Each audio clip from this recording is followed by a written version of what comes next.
नमस्कार दोस्तों, स्वागत है आपका आपके अपने स्टूडेंट्स लर्निंग चैनल में। हम लोग पढ़ रहे हैं क्लास 6 की संस्कृत निधि और उसमें कर रहे थे व्याकरण। आज हम लोग जो व्याकरण में करेंगे वो है अव्यय। बहुत ही महत्वपूर्ण है अव्यय। अव्यय अक्सर पूछा जाता है, हम लोग इसको ध्यान से पढ़ेंगे, ठीक है। तो चलिए शुरू करते हैं अव्यय। सबसे पहले यहाँ पे कहा है कि देखिए क्या कहा है, थोड़ा सा और बड़ा कर लिया जाए। ये श्लोक देखिए, कहते हैं सदृशं त्रिषु लिंगेषु सर्वासु च विभक्तिषु वचनेषु च सर्वेषु यत्न वेति तदव्ययम्। एक बार फिर से, सदृशं त्रिषु लिंगेषु सर्वासु च विभक्तिषु वचनेषु च सर्वेषु यत्न वेति तदव्ययम्। देखिए क्या कहते हैं कि सदृशम एक समान है, सदृशम मतलब एक समान, त्रिषु तीनों, लिंगेषु लिंगेषु लिंगों में, सर्वासु सभी, च और विभक्तिषु विभक्तियों में।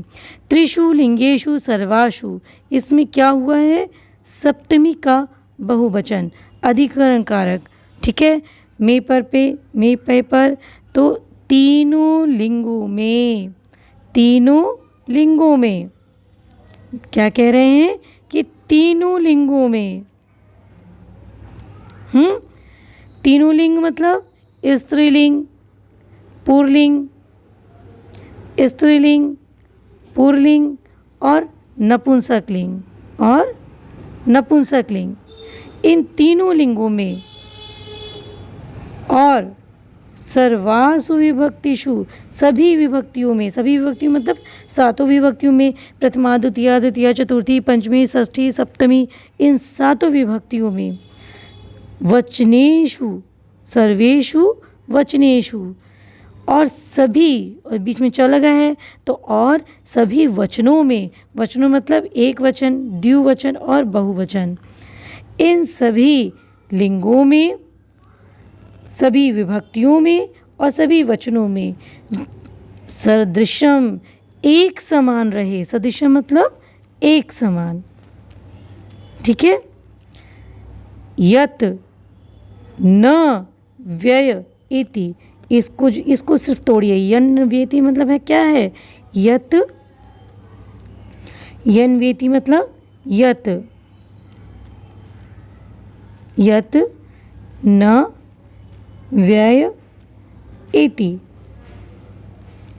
यत जो, न नहीं, व्यय मतलब बदला जाता है, ऐसा जो बदला न जा सके।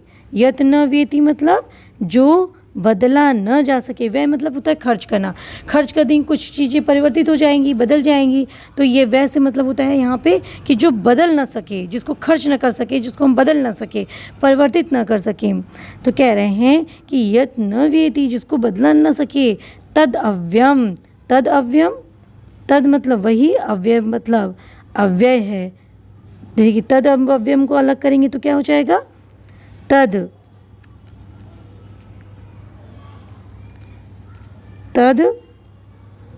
प्लस अव्यय, ठीक है। तद प्लस अव्ययम ना, तो इसमें द में अ लगा हुआ है, द में अ, द जो है व्यंजन है, जब आप इसको अलग करेंगे तो इसमें अव्यय का अ जुड़ा हुआ है, तद अव्ययम। व्यय इति में क्या है, देखिए व्यय प्लस इति, य में अ है प्लस ई है, तो अ और ई मिलकर क्या बन गया, ए बन गया। ये वाला ए नहीं, ये ए बना, ठीक है, ए बन गया। तो क्या हो गया, व्ययेति, और ई मिलकर ए हो गया व्ययेति।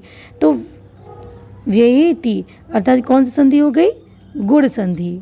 कौन सी संधि हुई, गुण संधि, जिसका सूत्र होता है आद गुणः, ठीक है। आपने व्याकरण भी समझ लिया, संधि भी समझ ली इसमें। अब इसको ध्यान से एक बार फिर से पढ़िए कि तीनों लिंगों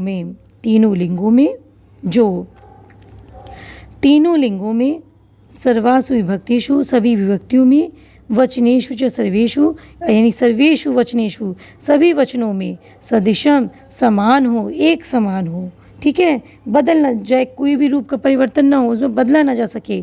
यत् न व्येति, जिसको बदला ना जा सके, तद अव्ययम, वही अव्यय है। ठीक है, वही क्या है, अव्यय है। उम्मीद करते हैं आपको ये श्लोक समझ में आया होगा। अब चलिए आगे बढ़ते हैं हम लोग। जिन शब्दों का तीनों लिंगों, देखिए कह दिए ना, जिन शब्दों का तीनों लिंगों, सभी विभक्तियों और तीनों वचनों में एक जैसा रूप होता है, एक जैसा रूप होता है, अर्थात क्या होता है, बदलता नहीं है, उन्हें अव्यय कहते हैं। उन्हें क्या कहते हैं, अव्यय कहते हैं। अब जैसे उदाहरण देख लीजिए, तत्र, तत्र मतलब वहाँ, अत्र मतलब यहाँ, सर्वत्र मतलब सभी जगह, और यदा मतलब जब। तत्र, अत्र, सर्वत्र, यदा, तदा, ये सारे क्या हैं, अव्यय शब्द हैं। इन्हें हम बदल नहीं सकते हैं और न ही इनका रूप चलता है। ठीक है, सभी जगह ये एक समान रहते हैं। अब ये देख लीजिए और भी हैं अव्यय शब्द जिन्हें आपको याद कर लेना चाहिए। श्वः, श्वः मतलब कल, आने वाला कल। ठीक, ततः, तब, फिर, वहाँ से, ये तीनों शब्द बोलते हैं ततः। पश्चात, बाद में, पीछे। यद्यपि, यद्यपि ऐसे भी लिखते हैं और एक यद्यपि ऐसे भी लिखते हैं। यदि प्लस अपि, हालांकि, और इसमें कौन सी संधि हुई है, यड़ संधि। देख लीजिए, यदि, यदि का ई और अपि का अ। ठीक, जब ई के बाद अ आ जाए तो ई किसमें बदल जाता है, य में। ठीक, और यह जब बदलेगा तो यह आधा रहेगा और यह आधा हो जाएगा, यह जो है आधा है और यह में अ मिल जाएगा तो ये पूरा हो जाएगा, ये पूरा यह बन जाएगा। फिर अब ई हटा है तो द आधा हो गया, तो इसमें द और यह जो दोनों जुड़ा हुआ है, देखिए द कैसे बनता है, द और यह दोनों आधा रहेगा ना, प्लस अ, तब जाके द बनेगा ना।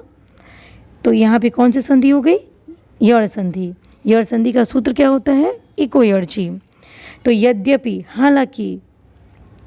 आगे देखिए, यह, यह मतलब होता है कल, बीता हुआ कल। प्रायः, बहुधा, परंतु, परम तु मतलब लेकिन, अध, नीचे। ठीक है, अध, नीचे, ये सारे शब्द क्या हैं, अव्यय शब्द हैं। इन शब्दों का प्रयोग वाक्य में क्रिया विशेषण की तरह होता है। तो जहाँ भी क्रिया विशेषण शब्द आएंगे वो आप समझ जाइएगा कि ये क्या है, अव्यय है। ठीक है, अब तो मेरे ख्याल से आपको मुश्किल नहीं आएगी। यहाँ, वहाँ, जहाँ, तहाँ, ये सारे शब्द, कल, आज, परसों, नरसों, ये शब्द जितने भी शब्द आते हैं वो क्या होते हैं, अव्यय शब्द होते हैं।